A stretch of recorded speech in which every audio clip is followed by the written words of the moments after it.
Halo, assalamualaikum warahmatullahi wabarakatuh. Salam sejahtera, salam sukses buat kita semua, para petani. Mohon maaf, kali ini saya akan mencoba berbagi pengetahuan tentang menyikapi tanaman kita yang posisinya dalam fase generatif. Ya.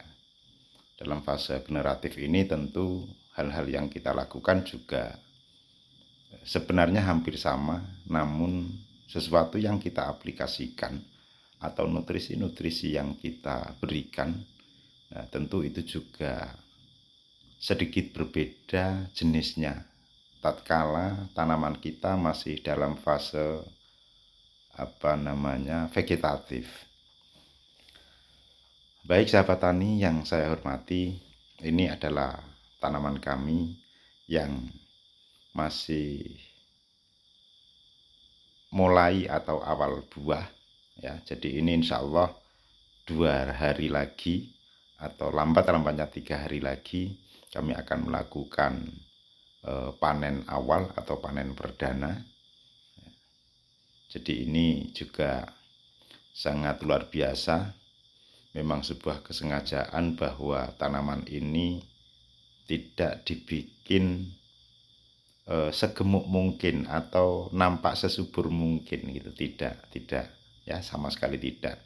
Namun ini adalah siasat bagaimana trik kami untuk menghadapi masa-masa panas, di mana masa panas itu sendiri adalah masa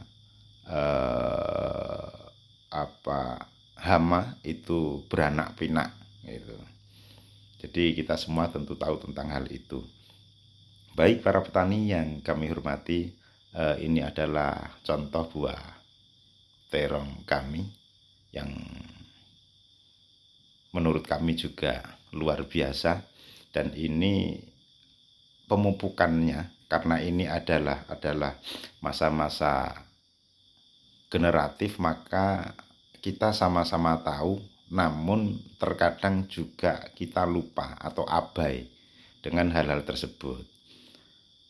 Kenapa? Karena pada umumnya petani kita itu selalu mengandalkan, mohon maaf, NPK gitu aja kan. Cuman tidak disertai dengan dasar pengetahuan yang cukup, sehingga kalau bunyinya NPK maka kadarnya itu tentu yang harus lebih kita mengerti. Karena kita semua paham, petani seperti kita pada umumnya itu sudah mengerti tentang NPK itu apa gitu, terus kandungannya berapa gitu. Nah, kemudian ini yang akan kita tularkan, kita share ke video ini adalah bagaimana kita memberikan nutrisi, mencoba untuk menyesuaikan dengan keadaan tanaman kita ini. Kemudian hal-hal yang juga perlu sekali kita amati adalah lingkup media tanaman kita.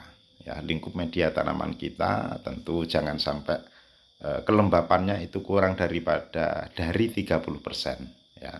Jangan sampai kurang dari 30%. Bahkan kalau saya secara pribadi itu membuat aturan, bukan membuat aturan sendiri, tapi menurut saya akan jauh lebih baik ketika kelembapan itu lebih daripada 40%. Namun jangan sampai lebih daripada 70%. Nah, itu baru kita akan mengaplikasikan pupuk pada tanaman kita, apapun tanamannya. Para petani, selamat siang. Jadi yang perlu kita ketahui bahwa di masa-masa generatif ini kandungan pupuk yang sangat kita butuhkan berarti adalah lebih pada fosfat dan juga kalium, ya, fosfat atau kalium. Jadi jangan sampai nitrogen atau N-nya itu lebih tinggi daripada P dan juga K. Nah, apakah ada di kandungan NPK? Ada. Di kandungan NPK tentu ada. Namun sesuatu yang sering saya lakukan adalah tatkala masa ini adalah masa produktif, ya, masa generatif itu juga bisa disebut dengan masa produktif atau fase pembungaan, pembuahan. Nah, itu sama. Namun tatkala nanti katakanlah buah itu sudah berbentuk buah, kemudian juga dia sudah waktunya untuk istilahnya biji atau isi itu perlu perlu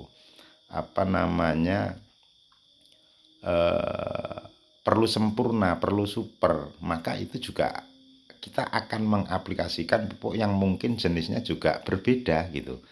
Jadi kita betul-betul tepat sasaran, ya, tepat guna, supaya apa yang kita lakukan ini tidak sia-sia. Nah, jadi para petani, berarti kita semua tahu bahwa tatkala tanaman kita ini di masa atau pada fase generatif atau produktif, maka yang kita butuhkan terbesar adalah kandungan fosfat dan juga kalium. Akan tetapi itu sama-sama kita ketahui bahwa fosfat, kalium, nitrogen itu adalah pupuk yang bersifat makro. Nah, kemudian pupuk-pupuk yang bersifat mikro tentu itu sangat-sangat penting sekali bagi tanaman kita. Jadi juga jangan sempat terlupakan bahwa pupuk mikro itu juga akan selalu kita cari, kita dapatkan, kemudian kita aplikasikan atau kita berikan terhadap tanaman-tanaman kesayangan kita gitu, supaya hasilnya memang betul-betul sesuai dengan standarnya, paling tidak pada standarnya. Nah, ini juga sebenarnya bagus sekali, ini cuman sedikit bengkok ya, namun ini gampang sekali untuk mengatasi bengkoknya buah, khususnya terong, pare, timun, sangat mudah sekali.